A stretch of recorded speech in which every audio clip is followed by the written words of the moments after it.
crew. Who this?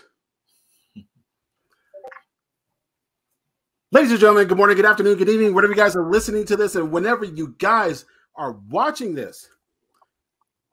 I say that every week, and I still don't get tired of it. I'm just used to it right now. But it is now time for week 6 for another episode of the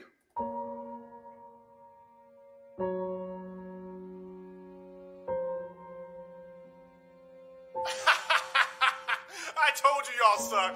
Y'all are garbage. Y'all never will win anything in your lifetime. The Cowboys suck. I told you. Give me my money. I want my money. Give me all ones, actually. Let me get into all ones. Dak sucks. He can't throw to the left. Your offense is garbage. You're garbage. Dallas sucks. Hello? Wait. Hello? Are you there? Yeah, you're still there. You can hear me. You suck. I'm definitely not putting up with this. Next up, fantasy show.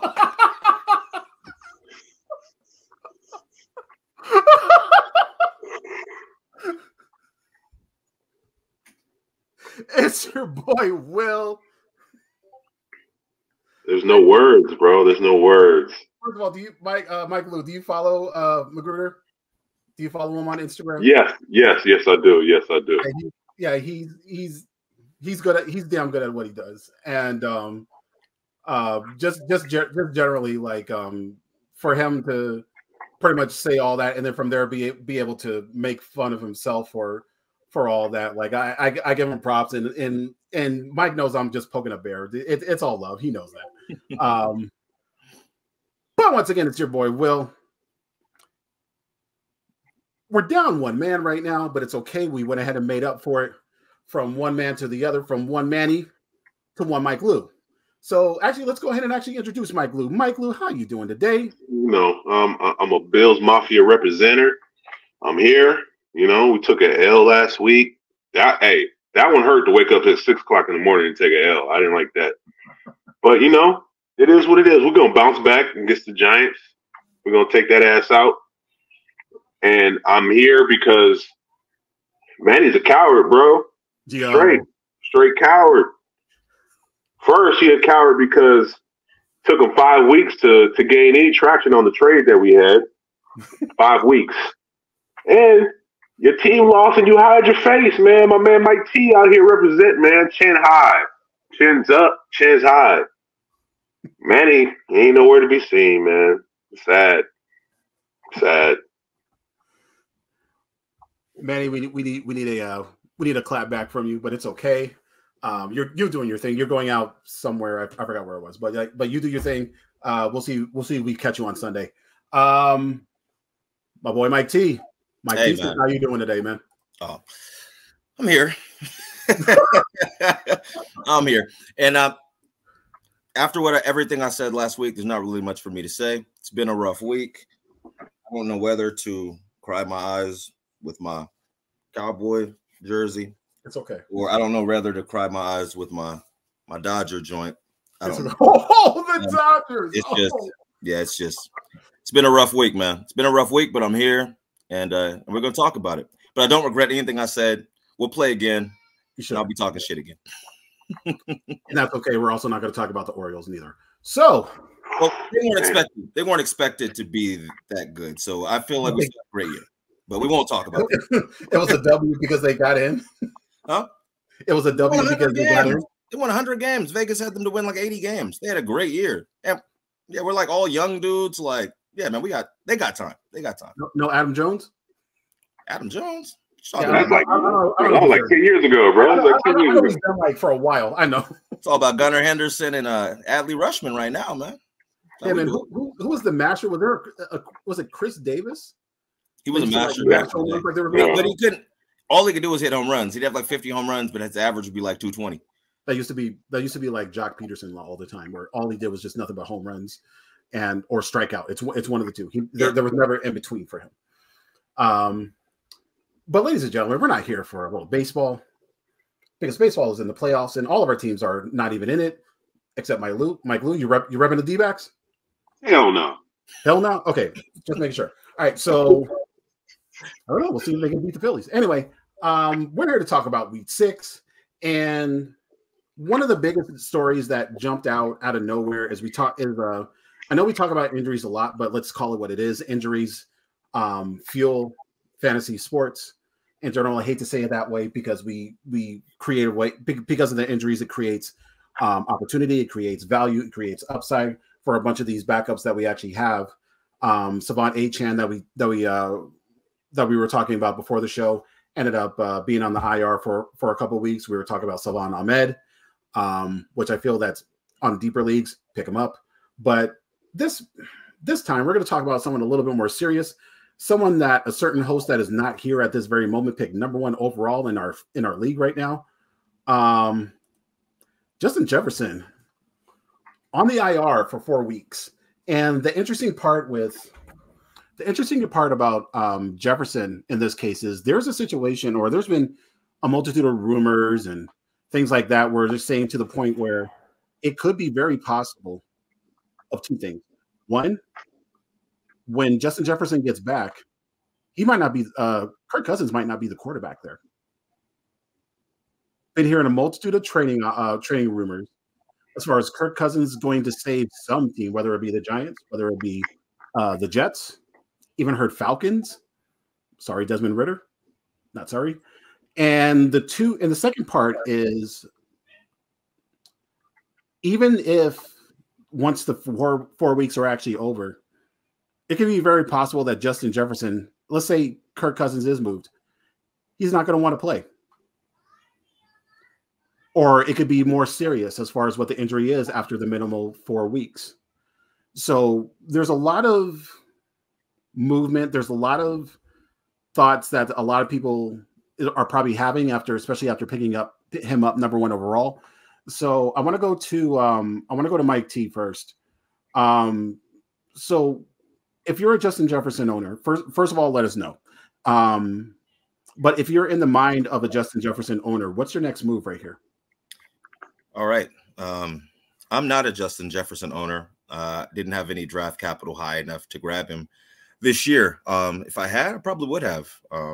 He's undoubtedly probably the best wide receiver in the league. So sucks for anyone who drafted him. I know you drafted him probably in the top. Well, I know for sure that you drafted him in the top 1, 2, or 3 picks in your draft. Probably 1 or 2. I didn't see very many leagues that I was in where he slid to 3. But there's nobody out there who can replace him. So hopefully you have somebody on your bench who can fill in for him. But there's nobody that's going to be able to replace the production. So what you're going to have to do is you're going to have to probably hit the waiver wire, and you're not going to find anybody like Justin Jefferson. But I do kind of have 2 dudes who you can maybe try to go out here and get if you're really, really desperate. So the first guy who I like, but this is kind of more of a stash because I don't really like him this week, is Quentin Johnson. He has first-round talent. They throw the ball a lot.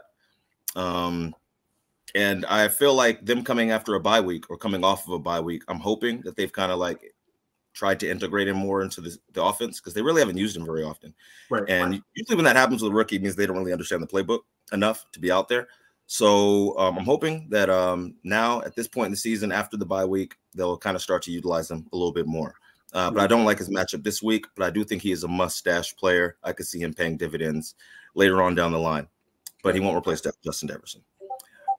After that, we've dipped in the pool a couple times, but I'm going to go back there. And it's funny because these 2 guys are actually playing against each other, but I tried to maybe go get Brandon Cooks. Brandon Cooks is still on a team that can score. I know they didn't look good last week, but everybody's not the 49er defense. He's still getting about 6 targets a game. So the targets are there, and I do believe that he's going to start catching some of these deep balls. They haven't really had a connection like that, him and Dak, yet. I know he's new. The system is new.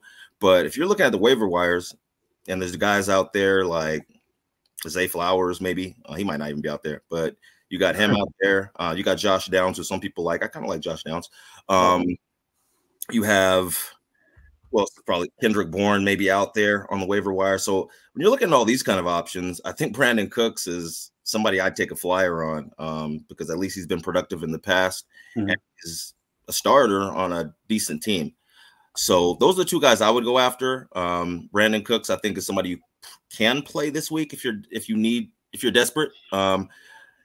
He'd be a much better play than Quentin Johnson for sure. But those are two guys I would try to go after. But there's so many tiers below Justin Jefferson that they're not going to be able to replace him. And I noticed that there was a lot of people who dropped both Quentin Johnson and Josh Palmer to waiver wire because of the fact that they were on their bye last week. It may be a good chance to buy low on them, on both of them. And just like you said, it's going to be so hard to replace that type of production out of Justin Jefferson. Mike Lou, your thoughts? It's time for Addison to step up, right? It's Justin Jefferson's out.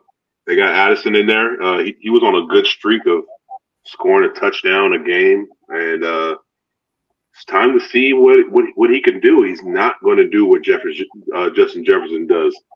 It just, you can't replace that. You just can't. So as far as digging deep inside your free agent pool, like right now I'm looking at Jackson Smith and Jigba. Mm-hmm. Who knows? I know McCaffrey gets a lot of not McCaffrey. I forgot the receiver's name. But they got receivers ahead of him. They got and I don't believe it.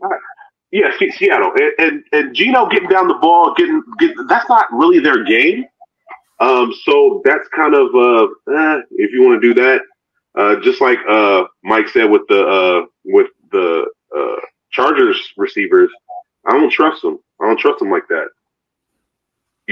Look, in our league, we got OBJ on the waiver on the wire, and ain't nobody even touching him. No. So, man, you're at this point of the season, your free agent pool is looking kind of thin, and the best you can do is probably swing a trade. Addison, if somebody's stupid enough and not knowledgeable enough to give him up. Man, it's rough out. It's rough out there. Man, it's 4 games of no Justin Jefferson for you Justin Jefferson owners. It's rough, man. I don't know who you're going. I'm not the expert. I'm just the nigga that came on. So I don't know what y'all gonna do. I don't know what y'all gonna do. There's nothing wrong with the perspective. I feel you, and not at all. I appreciate you jumping on. But I just know it's good for me. I didn't own that motherfucker, so I know it's good for me. Never get a monetized. How am I supposed to get these sponsors if my guest host is just Believe it out. Okay, fine. I'll do it in editing. So my thought immediately was, it's going to depend on, how can I put this? It's going to depend on who you, what your record is. If your record is kind of on the high, if you're 5-0, if you're 4-1, and you have Justin Jefferson, first of all, congrats, big ups for you to do that. Now the fact that you don't have him anymore, what's your next move? Like, it's kind of the same for like if you have a winning record or a losing record. My suggestion is trade for depth. Like, don't even hit the waiver wire. Focus on players that can complete your possibly your bench, and as well as that can fill a decent void of your for your starting lineup as well. But just like you said, there's not going to be no one that can replicate what he does. I mean, exception maybe Tyreek Hill, but in this case, if you know someone who feels that they can that's willing to trade for him 2-1, like two players for one, then by all means go for it. If you're a person that has them and you have that good record, it'll be a little bit more difficult to move them. But if you're a person who, that has a bad record, like a 2-3 or a 1-4, 0-5, then it'll probably be a little bit easier for you to move him so that you can get rid of Justin Jefferson, who's going to be out for a couple weeks, and instead get somebody who's a little bit more on the like acceptable floor side. Like two of the players, one of the two players I'll talk about in the next segment is like an example that who I would actually trade for to try to get Justin Jefferson. But speaking of, we'll just jump into that topic right now. So trade season is upon us. Basically, everyone is trading their heads off. I'm pretty sure you guys see it on YouTube groups. You see it on not YouTube groups, Facebook groups. You see it on Instagram groups. Within each other, you've seen it. So I could go ahead and start it off. Like my question was, who would you try to pick up in a situation and for trades for the remainder of the year? So once again, my answer was like, because it's going to be somewhat a little bit more difficult to pick up players that are doing like really well or not doing well at this time, but will eventually like skyrocket a little bit. But right away, one of my thoughts was instead just find someone who has like balance, who's a little bit more diverse with having an acceptable floor. And these are usually players that are on bad teams, but gets all the volume. So like right away, if you can try to find a way to pick up a Nico Collins or a Tank Dell, I feel that can actually help out. One of the players that like I have my eye on 100% completely is actually Marquise Brown in Arizona. Josh Dobbs is playing a little bit is playing a lot better. He's used to the system right now, and he's going to be a little bit more diverse throughout the year. And throughout that entire time, Marquise Brown has been that guy over in Arizona. I mean, there's still Zach Ertz, there's still Rondale Moore, Michael Wilson didn't really do as much, but I'm a fan of Marquise Brown with what he does. He'll still get you at least 10 11 PPR points. And that's something that is sometimes with other players that are in higher ranks, it's harder. It's starting to slowly get harder to get even that much. So he can get you 4 or 5 catches. He can get you at least 60, 65 yards per game because everyone else on there isn't as consistent, I guess you could say. So the second person I won't talk about it as much is also Alvin Kamara as far as trading. So that's who I'm eyeing. Mike, who do you have? Actually, wait, did I? No, I started with you last time. Mike Lou, who do you got? George Pickens, man. George Pickens. He had a breakout game last week. He's on a bye right now. So if you can catch somebody that kind of needs something, I would kind of throw my hat in to go get George Pickens. The words coming out of Pittsburgh is he got that Moss mentality, man. He got that dog in him, and it came out against the Ravens, and I was sad because I had him on the bench. Of course, I didn't have that much faith in him, but I should have. Yeah, and another one is my boy Gabe Davis. Gabe Davis has had a touchdown in the last like 4 straight games. So you can kind of try to swing that one if you're really looking for receivers. It's thin out here, man. It's dire. I've never seen it like this in fantasy leagues where you look. Usually, you go to the waiver wire and you can probably like get a couple like undercover gems. Hey, right. There's nothing out there, man. It's the Mojave Desert out there, man. I'm actually looking at someone in our league that I want to pick up right now, but my problem is there's not enough on the bench for me. There's not anyone on the bench that I want to get rid of.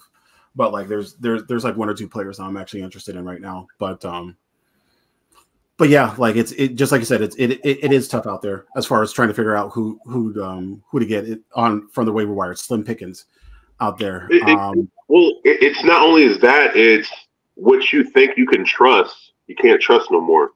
Like I see in the background, you got the Chiefs game. Yeah. Does anybody trust anything that's coming out of Kansas City as far as receivers? If it's not Kelsey, do you trust that anybody's going to put up points? Not really, but I'm slowly starting to get into Mike's boy Rashid Rice. He's slow, he's a burner. Man got wheels, and he actually didn't do that bad. He had a pretty solid 35 yarder in last night's game that impressed me and that caught my attention. So if anybody, as far as that answer, I'll say Rashid Rice. Can't talk. Mike T. Oh wait, go ahead. I'm sorry. Another thing I was thinking about Jerry Jeudy. Jerry Jeudy, not because he's on the Broncos, he might not be on the Broncos. They might be in sell mode, and who knows? Bills, Chiefs, some contender going out there and getting Jerry Jeudy. Vikings going out and getting Jerry Jeudy. You never know. I think it is the Broncos scheme. I think it is Peyton's scheme. You get him out of that, he might blow up. Don't talk to Steve Smith about him, but he might blow up somewhere else. So keep an eye out on him. Yeah, all ninjas, just stay away from Steve Smith. Oh, I couldn't believe he said that. Yo, you too. I couldn't believe it. What's his name? I'm sorry, ninja. Yeah, I said ninja. He said ninjas. Yeah, so you know what that means, bro. Yeah. Ninjas? And then Steve Smith did the mic drop at the end. That was nice. That was actually, I mean, if that's not Steve Smith, then I don't know who it is. If I was Jerry Jeudy, I would have tackled him, bro. Maybe next. He might not want that smoke, man. He probably ain't ready. Steve Smith is still that dude, though. Man, I got full pads on, man. I'm running through you. You in your suit. I'm gonna put my helmet dead in your bag. I am mad at. Wow, Mike, who do you got for? What ideas do you have for trading season? For trade season, there's two running backs that I like, and they're both were top 10 picks. So that's why I say if you can trade or swing a trade for them, I think it'll be really beneficial. It can improve your fantasy squad. First dude who I would try to go out and get, because I think some people are afraid of the production of the running back behind him, even though he just got a lot of money, this guy. See if you can make somebody trade you for Jonathan Taylor. A lot of people think that Zach Moss is going to have a substantial role, and he will. And they feel like Taylor might not be getting all the carries that he would normally get because, I mean, the way Zach Moss has been playing, I can't imagine them just relegating him to the bench. But I still think that Jonathan Taylor's that guy. And I think that if you can buy low, maybe trade him for somebody that you got earlier off waivers who might be popping, or get him for somebody that you drafted later on in the draft who might be really hot right now. I feel like you can sell that player high and buy low on Jonathan Taylor. Another player I would try to go get for similar reasons is Derrick Henry. I know my co-host doesn't really like Derrick Henry very much. I'm not the hugest Derrick Henry fan, even though I do think he's a monster.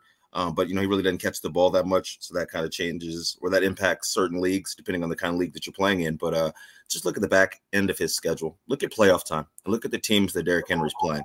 If you happen to have Derrick Henry on your roster when you get to weeks 14, 15, 16, 17, so on and so forth.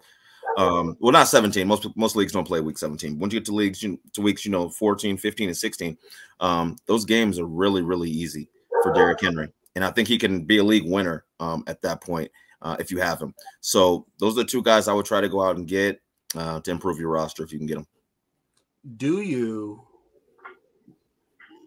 in the same direction, do you consider Tajay Spears as well?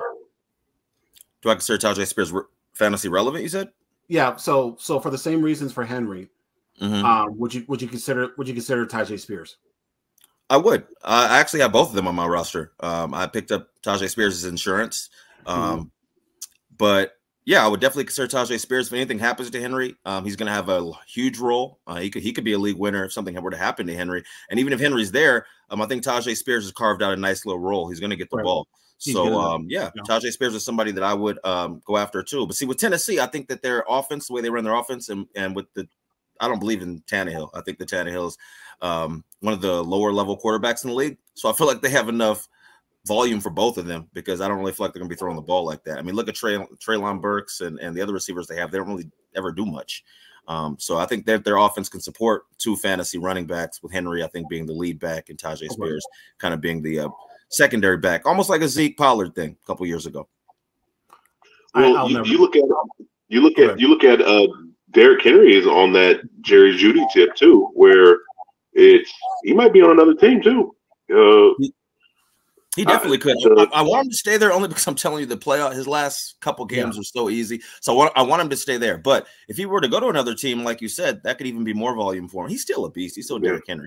You know, he's still Derrick Henry. But Titans, they might as well be in sell mode. It's not working out for them. So your biggest prize, your biggest piece is Derrick Henry, and you can get a couple good draft picks for him. And in fantasy, that could kind of revitalize your team going forward, because he's back to being the Derrick Henry of old because he's getting more carries on a better team. Yeah. I mean, if he does get traded, I wish he'd come to Dallas. We could definitely use him with our red zone issues. Hey, Buffalo in the winter. You got to tackle Derrick Henry. Ooh, boy, that too. That'll be a scary sight for whomever else. Like for Derrick Henry to be on a winning team, that's vicious.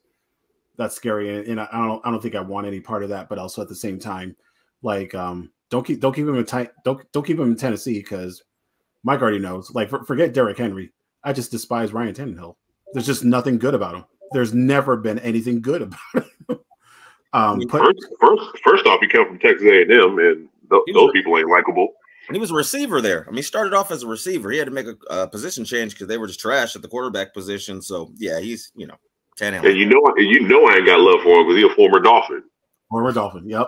I forgot about those Miami days. He sure was out there. Yeah, he was acceptable, not great. He was acceptable. I mean, that's why he got the big money over in Tennessee, right? Because of how he did over in Miami.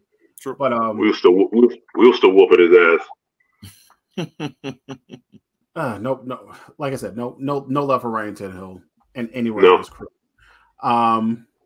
So let's go ahead and go out with. Like I said, this was going to be a quick show, so let's go ahead and actually go out with who do we like for this week as far as positional.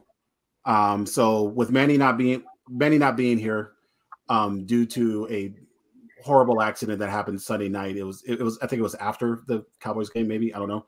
But shame. I need to leave that man alone.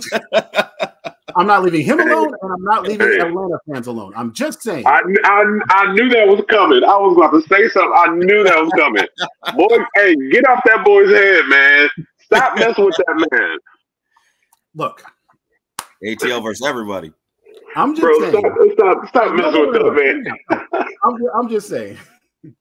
If there's an opportunity for me to do a consistent part of the show to where we can actually talk about something consistently, and then from there it's still it can be both funny and relevant, I'm going to talk about it.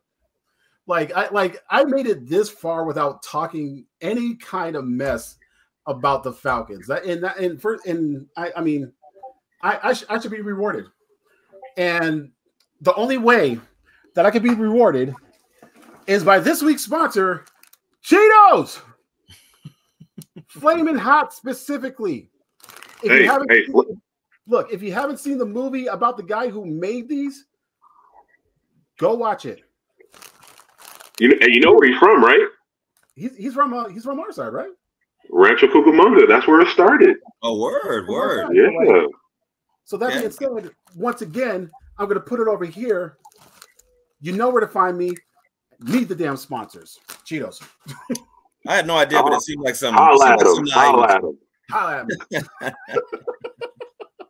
Hey, yeah, your Atlanta Falcons guy is like college game day, and you always see that Washington State flag in the back. You know it's going to be there. You know it's going to show up every show. You're going to talk about this Atlanta dude every show. Every time you get. If he shows up, I appreciate it, and I hope I hope he's as good of a sport as we are by with each other when it comes to talking shit about. He's probably not. Like he was. We probably lost him. He gone. Yeah, he's not watching this. More reason to do the skit every week. So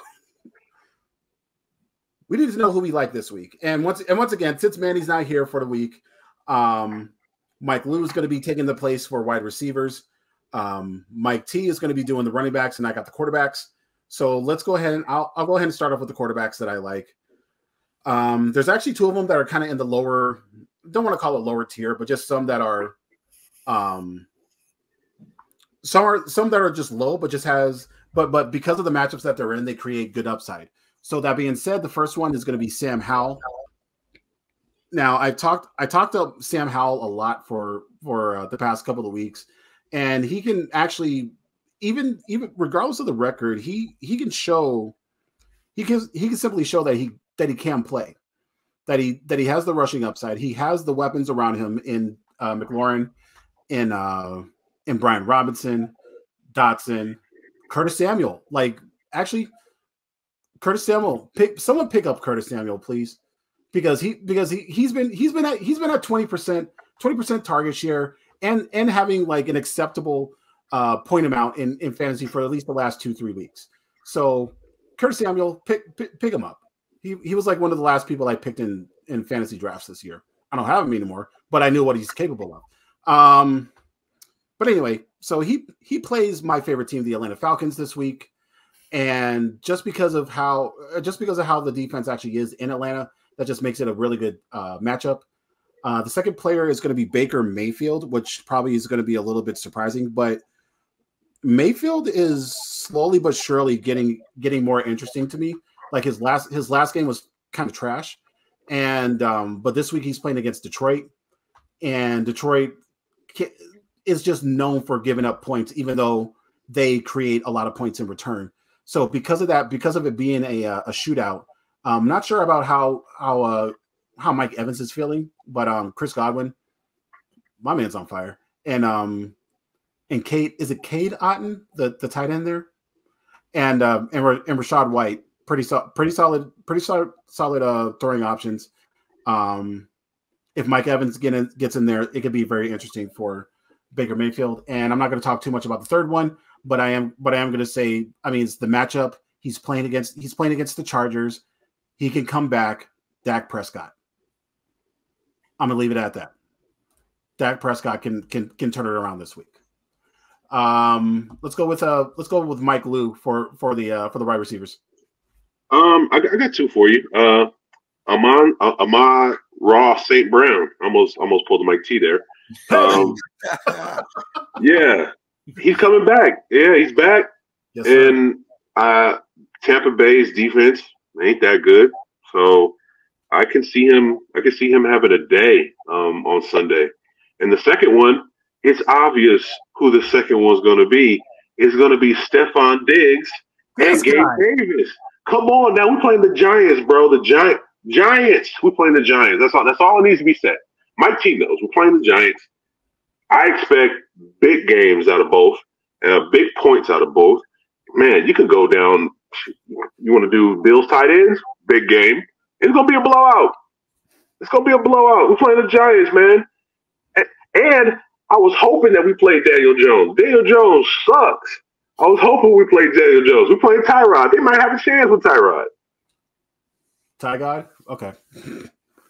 All right, we see you. Former Bills Tyrod Taylor. Yeah, hey, he brought us to the playoffs after what? Man, last time we was in the playoffs before Tyrod, I was in 10th grade. Man, I was chilling with y'all at lunch. Second lunch. Hey. That's where it got cracking, that second lunch. Yes, sir. But sometimes I got switched to the first lunch, and that made me upset. I was like, hey, my boys ain't here. Okay, so Mike T, who do you got for running backs? Before I go with who I like, first of all, I want to give you guys some credit on some of the picks that you guys made. I do like the Dak Prescott pick, of course, not just because he's my quarterback, right, but also because Chargers giving up like 7 yards per attempt. like 7.6 yards per attempt. I saw that earlier, and I was doing my little research for the show. Yes, we do research. Yes, sir. So I mean, that's 2 of those. I mean, it's obviously a first down. So they're giving up a lot of yards through the air, and I think the completion percentage against opposing quarterbacks is like 65%. So with those 2 things being a factor, I think Dak Prescott, he better eat, or else he's going to be in trouble with Cowboy Nation. And I also like Mike's pick that he had with Stephon Diggs for obvious reasons. The Giants are trash. Whoever they play this year, not my apologies, Pops. I know you're probably watching the show. I love you, but it's a rough year for the Giants. Whoever they're playing, it seems like they just get abused and get taken advantage of. So Stephon Diggs will definitely eat against the Giants. So astute picks, very good picks for both of you guys. The 2 guys I like, though, 2 running backs I like, and I don't think these are no-brainers. These are just guys who've been eating all year, and I'm going to continue to roll with them because why not? So the first guy I like this week is David Montgomery. He's getting all the volume, getting all the goal line carries. Gibbs is hurt.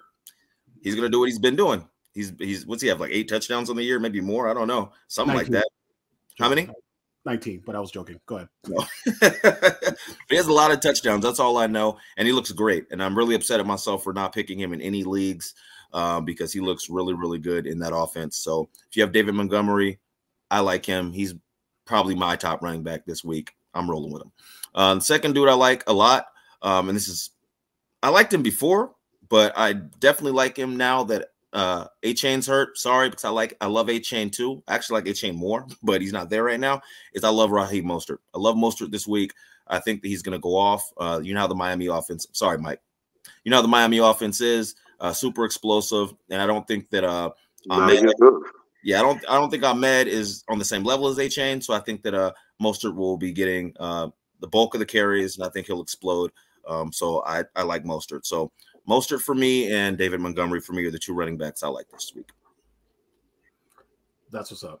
Not really much else to say from there. I mean, that's. Hey, but hey, you guys got one more thing. I do got one more thing to say. Andre Wallace Sr., your Giants about to get rolled. My man, the Giants about to get rolled. So, hey, sorry y'all, John. Hey, Mike T, love you, Dad, man. Awesome cat. The Giants about to get. I'm sorry, y'all. I'm sorry. Pops catching strays. It's okay to me. You know what I'm saying? I mean, this is hey, Sunday, this is what y'all get for Scott Norwood in that first Super Bowl. This is what y'all gonna get. Oh, we pulling up all receipts. I like that. Hey, matter of fact, all receipts. Me and Mike T, you know, remember the story time I told you I was gonna tell. This is why they called him Miracle Hands. I was witness of Miracle Hands with Flag Football League. My team, the 49ers. He was the Dallas Cowboys. We was rolling. My team was rolling. Went against Mike T's team. Man, some odd things was happening, man. It was just things weren't happening like they normally would. And the icing on the cake, what broke my heart, Mike T rolling out. I'm trying to get Mike T grab his flags. This man throw it to his center, man. He throw it to his big 300-pound center. This dude waddle in for a touchdown, man. Broke my heart, man. Me and Mike T got beef over that, man. That was an amazing game. That's probably the best game I ever played in my life. You know, it was just a flag football game at the park, but it was like the emotions in that game were wild. Their team was like a juggernaut. Will they were a juggernaut, and like they were undefeated. They had these 2 little twins that were like so fast. Like they were like they're pretty much running this Miami offense back then. They just had speed. Speed everywhere. Yeah, they had speed everywhere. They were destroying every squad in the league, and then we had a chance to play them. And yeah, I had a really good game. And it was funny that last play worked because we worked on that center drag all week, and it was there. And yeah, man, my man. And it's funny because he'd been dropping it all week, and it was funny. I remember in the huddle, I was like, "This is what we're doing." And it's actually audible to play. I got in trouble for that, but we won the game. But I audible to play because our coach called something wild, and I was like, "Nah, that ain't gonna work. We need to do this." So I knew him. I know him. I knew he was gonna do. So I knew he was coming for me. So I'm like, I ain't got time to drop back. I have to avoid pressure and get it to my man, on the left. So yeah, we called the play, and I remember him telling me in the huddle, like, "Don't do it. I'm not gonna catch it. I'm not gonna catch it." I'm like, "You're gonna catch it." And I threw it to that man, hit him dead in his chest. He caught it. as Mike said, he waddled in for a touchdown. So man, that was your brother was the referee of that game. I'll never forget your brother being like, "Man, that was a dope game." Man, for me, Reggie was like a star. So I was like, "Reggie, respect me. I made it." It was like a movie chasing after Mike and seeing him release the ball. It was like slow motion. The ball's in the air, and you see it go to the center, and you're just like, nobody's guarding the center. And he just waddles in. I was like, oh my God, that hurt my heart. That is some Little Giants joints. Y'all remember? Bro, it was like, bro, this is like 96, bro. I still think about that. Around the same time. It was a great game, but they ended up winning the championship, so they're the champions. It didn't mean anything. It didn't mean anything. I feel you. It didn't mean anything. This man found a way to win that one, just like literally on Little Giants. The one line I remember from that you could play a team 100 times in a row. Sometimes all you need is one. Sometimes you need just one game for it to be the win. And my man right here, he caught that win. It looks like y'all still won the championship, but it don't matter. It don't matter. Miracle hands happen, bro. It don't matter. Miracle hands. That was fun. That was one of the most fun games, like I said, I've ever played in my life. So much respect to my man. My man Mike's no joke. Played college football. I never got that high in football or not. That was pretty much the top of my accolades that I received in the sport. But no, I appreciate the respect, brother. And it was fun. It was fun. I wish we could do it again, but we're old. Hey, remember back in the day, we was talking about a rematch. Bro, yeah. motherfuckers ain't got health care for that, bro. Nah. My wife be mad at me if I'm in Kaiser playing. If I pull a hamstring, bro, I'm out for like 10 years. You know, all of us. I mean, just a look will cause that hammy to go out. You don't get stories like these on any other fantasy show. You don't get people that go as way back as these two, including myself. I wasn't there for the football game, but hell, I've been enjoying that story for like decades. So I appreciate you guys sharing that because, like I said, I mean the uniqueness, the diversity.